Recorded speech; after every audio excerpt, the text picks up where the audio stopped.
Everybody to the session. I hope all of you can see and hear me clearly. This is the second part of a discussion of RC questions. The first part which we had in last week, if you remember, it was there in the previous week. So let's look at in fact, before I begin with anything else, if you remember, there was a certain there was a certain uh, there was a certain approach that we discussed. What was the approach? The approach was very simple. When it comes to RC questions, the approach would be first, before reading the passage, scan the questions. And when you scan the questions, you are likely to come across, at this stage, do not read the answer options. Simply scan the questions to understand what kind of an approach do you require.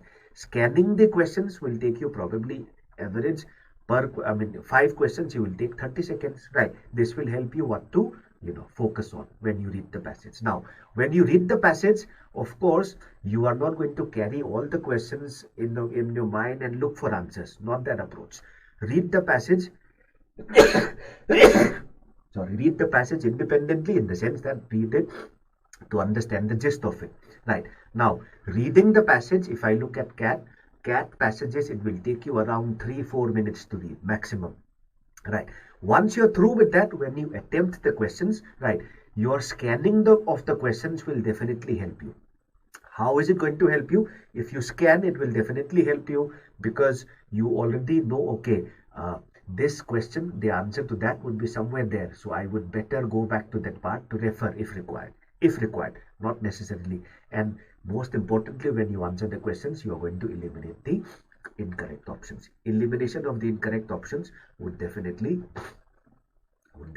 help you understand that as such, right? Okay, so let's do one thing before I begin with anything else. I hope you are aware of this February Mela validity. If you subscribe for 3 months, you get another 3+ months of subscription, which is almost like a 50% discount. So it applies for 6 months, also for 9 months. So therefore, if you subscribe for 9 months, your subscription would be valid for, in fact, 18 months, right? So that is something which all of us can take care of, right? So the question, this is the passage, this is from, let me tell you, this is from CAT 2006, one of the most difficult papers that we can think of, CAT 2006, right? And if you look at it, there are 6 slides, but do not be too much worried about the slide number. Each slide probably contains one paragraph, and the paragraph, the font is very big, that is why, right? Okay, so this is the first question. So what is the question? I cannot go beyond this question, because the moment I go beyond this question, it will actually, the answers will start popping up. But let's see, in the context of science, right, the interaction of dogmatic beliefs and critical attitude can be best described as. So if you notice, it's an application question, something that is unique to CAT, right? It's not going to be easy. You're going to use the concepts given in the passage, and you're going to look at outside information. Okay, so I hope you are clear. So let's do one thing. Let's read the passage. Will be slightly longer, as I was telling you. This is CAT 2006, and CAT 2006 is something which is one of the most difficult papers, right? So as and when you see anything which you are not able to comprehend, quickly point out. By the way, do not be daunted by the number of slides. As I was telling you, per slide it is going to be like, the font is very big, that is why. So per slide you have just one paragraph, right? Okay, so let's see. I'll wait for some time for you to read, and then we will discuss.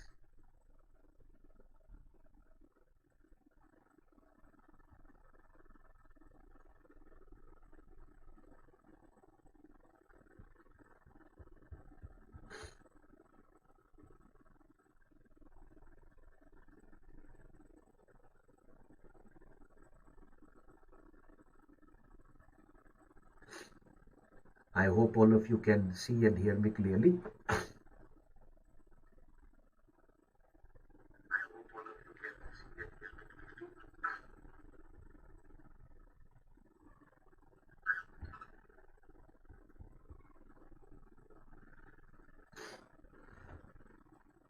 Right. So let's see what roughly this paragraph, what does this paragraph roughly say?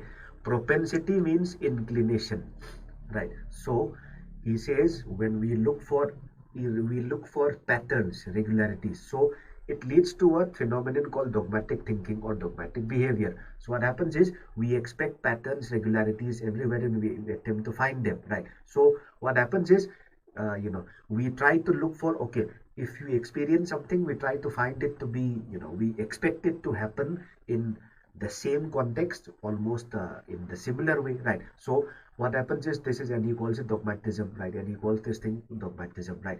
We stick to our expectations even when they're adequate, or we ought to accept defeat. So we go by experience, and we also expect that same thing to happen in the future also, right? So some of you joined just now. Let me just show you the passage. This is like just one paragraph, right? So here is introducing this concept called dogmatic thinking. Dogmatic thinking is basically right at the outset, it is something which is, it's a little bit rigid, because we base it on our experience, and we expect whatever we have seen to be replicated in other areas in other time also, right? So I hope everybody is clear. I hope all of you are reading it. So the first thing is about this dogmatic thinking. Okay, right. Let's look at this next second slide. So what happens? This dogmatic attitude, it makes us stick to our first impression. So what we have experienced earlier, we stick to it. And it is basically, it is indicative of a strong belief. Okay. Then he brings up a new topic, a new kind of thinking. What is that? Critical attitude. Let me give you 30 seconds to read it.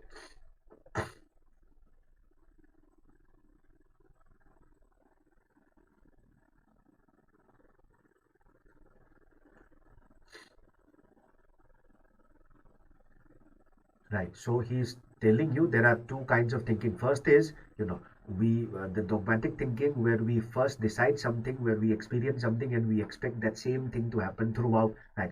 And the other one is a critical attitude, which is willing to modify its tenets. Willing to modify, ready to modify, meaning, the person is willing to. That thinking is something which is open to modification of the basic, doubts, right? So basic ideas, basic theory. Now, and if you notice, look at it, there is one thing. It's a characteristic of primitives and children. So this, this dogmatic attitude is a characteristic that is a feature of primitives and children.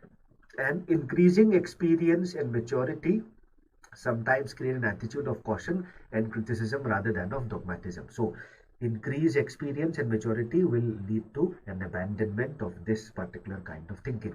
All clear? Let's see.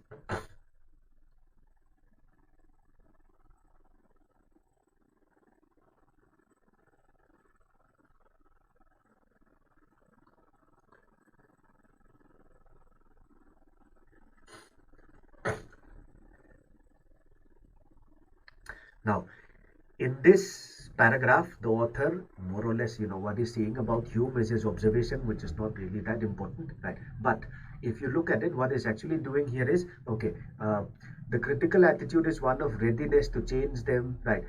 To test. So he tells you the difference. Critical attitude is people are willing to modify their tenets, right? In dogmatic attitude, people stick to their, you know, to their theories, right? And he identifies critical attitude with scientific attitude, and he identifies this dogmatic attitude with pseudo-scientific attitude, right? Now, let's see.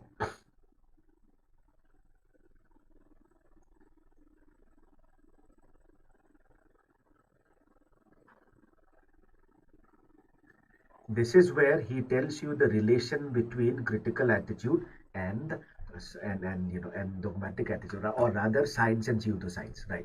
He's saying that if you have read it, you will notice dogmatic attitude, for the critical attitude is not so much opposed to dogmatic attitude.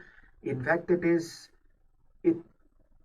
it takes, the critical attitude takes as its raw material theories or beliefs which are held more or less dogmatically. So in short, the dogmatic thinking, whatever is the theories which are derived, which are there, which are held very strongly in dogmatic thinking, is taken up by scientific thinking, and people, and it is actually being distilled and improved on, right? Last slide, let's see, right? So science begins with myth. What is basically a myth? Let's see, let's give you some time to read.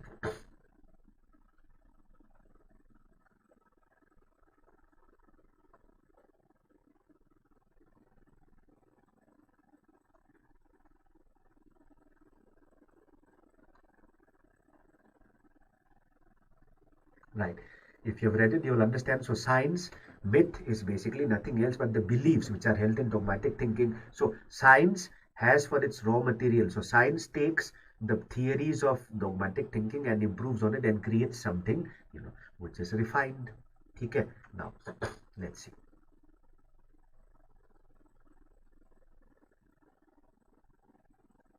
And if you notice, this is just one paragraph. So the critical attitude is willing to discover their weak points, right? Critical attitude is willing to discover their weak points. So it is the attitude of reasonableness or rationality of the point of view. So all theories remain tentative or conjectural. So meaning in the critical attitude, nothing is fixed. So it is all tentative, conjectural, hypothetical, meaning they are always willing to modify what they believe in, right?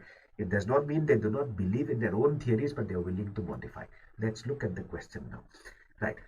If you notice towards the last part of the passage, we discussed what's the relation between dogmatic belief and critical attitude. So critical attitude acts on the dogmatic attitude and produces the finished product. It it takes away the unwanted things in the dogmatic belief and produces the final product. So what should be the answer? Right. A duel basically means in which one has to die. So it's not like that they are, one has to prove the other one wrong, right? If you notice a predator killing, also we can eliminate effect of a fertilizer on the sapling. It can also be eliminated because it is not that science feeds and makes it bigger, not like that. So there are two options left, that is B and C. This is very typical of cat, right? If you look at B and C, right, the effect of a chisel on a marble stone while making a sculpture, right, and the feedstock being transformed into fertilizers. The only problem here with C is that feedstock, the raw material, is transformed into the finished product, but what transforms it is not given. Here we are speaking about the relation between two things, X and Y. X acts on Y and brings out the finished product. If I take C, the problem with C is that it does not discuss the role of X, or rather the role of critical attitude at all. So B is the best answer. How? Chisel, the chisel takes up the role of critical attitude. It chips away and takes away the unwanted things in dogmatic beliefs and brings out the final product. So the best answer is B. Hope it is all clear. Let's look at the next question. Right, and if you remember this, the answer to this question, according to the passage, the role of a dogmatic attitude of dogmatic behavior in the development of science is, it is something which you find towards the last part of the paragraph. If you want, I will show you that, right? So if you notice, what is the role? So thus science must begin with myths, right? So if you notice, right, a critical attitude needs for its raw material theories or beliefs which are held dogmatically, okay? And science must begin with myths. Okay, so science cannot begin without myths. So that is what is the role. Let's see what is the answer. So what is the role of a dogmatic attitude in the development of science? Right now, this is something which everybody should be able to answer very easily. Right. Let's start from E. Inferior to, he does not compare which is better, which is good. He is very neutral. Right. So this is something which you can eliminate. Neutral bhi nahi hai. It is neither negative. Right. Okay. Now let's look at A and B. Critical and important, as without it, initial hypothesis can never be made. This is the answer, right? If you remember, science must begin with the theories of dogmatic thinking. That means the role of dogmatic attitude in the development of science is very critical. Without that, you do not have a starting point. So the best answer is A. So it is just clever play with words and nothing else. All clear, I hope? Yes. Let's try the next question.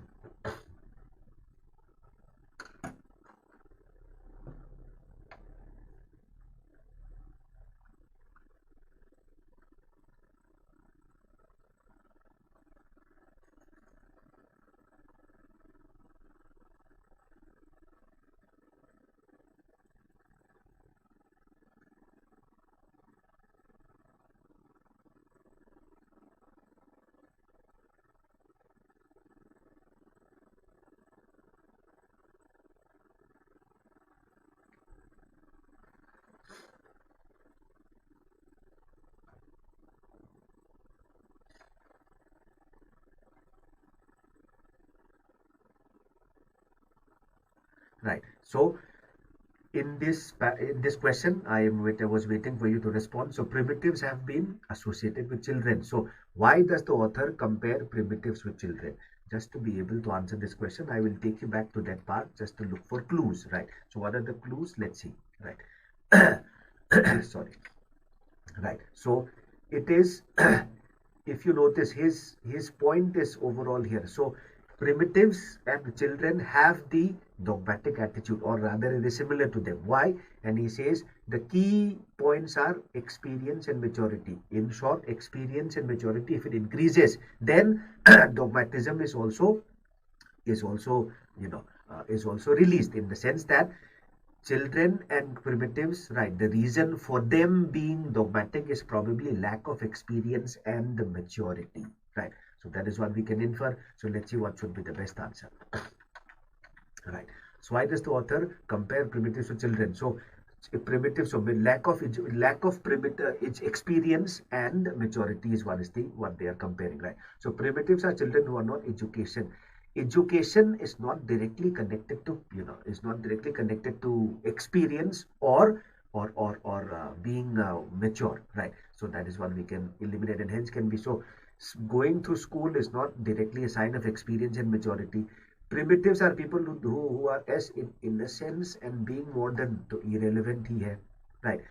Primitives are people without a critical attitude, just as children are. Now, so far, this is the best option, but let's see. Without a critical attitude means critical attitude इनमें है ही नहीं. Is it that critical attitude इनमें है ही नहीं या बहुत कम है? So that is why he says maturity experience increase कर दो तो if the experience and the maturity is increased, then what happens if the experience and maturity is increased? Then dogmatism is also abandoned. That means ऐसा नहीं कि critical attitude बिल्कुल नहीं है, right? हो सकता है लेकिन कम है. So this is very extreme. Let's look at another options. Eliminate E भी कर सकते हैं. Civilization की बात है ही नहीं. Lack of maturity and experience. Now, keeping everything in mind, the best answer option is D. Primitives are people in the early stages. Early stages matlab lack of experience and lack of maturity. So that is basically what we are actually talking about, right? So the best answer is D, right? I hope everybody got the point. So if you notice, this is one of the most difficult things that can actually happen in the CAT exam. And as I was telling you, CAT 2006 was this, right? And this was what was difficult, right? Everybody got the point. I hope I was trying to point out, the difficulty level also along with the part. Let's see. Let's try the next question. Which of the following best supports the argument that a critical attitude leads to a weaker belief than a dogmatic attitude does? So in the question, why is in short the question is, why does critical attitude lead to a weaker belief than a dogmatic attitude? Think about it reasonably. I'll tell you the reason very simply. We do not need to even refer to the passage, right? It's like saying in critical attitude, the belief is weaker than dogmatic attitude. Okay? It does not mean that critical attitude does not believe in its own theory. It is just that they have less belief in the theory comparatively. Why? The reason is very simple. All of us know dogmatic, we just read the passage. Dogmatic thinking, they believe without questioning, and they're not willing to even, listen to reason. They're not willing to modify. But critical attitude is willing to modify, provided it is reasonably argued against, and they take every theory to be hypothetical, thinking that they are willing to improve on it. This is what should be the answer. What should be the answer? Right. Okay. Now, a critical attitude implies endless questioning. Till here, so perfectly fine. It cannot lead to strong beliefs. Does it mean that it cannot lead to strong beliefs on its own, or compared to dogmatic thinking, the belief is weaker? So A is a little bit troublesome because of the part which I underlined. A critical attitude by definition is centered on and now this is not even relevant, right? The reason why critical attitude is, has a weaker belief is that they are open to being questioned, they're open to being changed, their theory is open to being modified reasonably, right?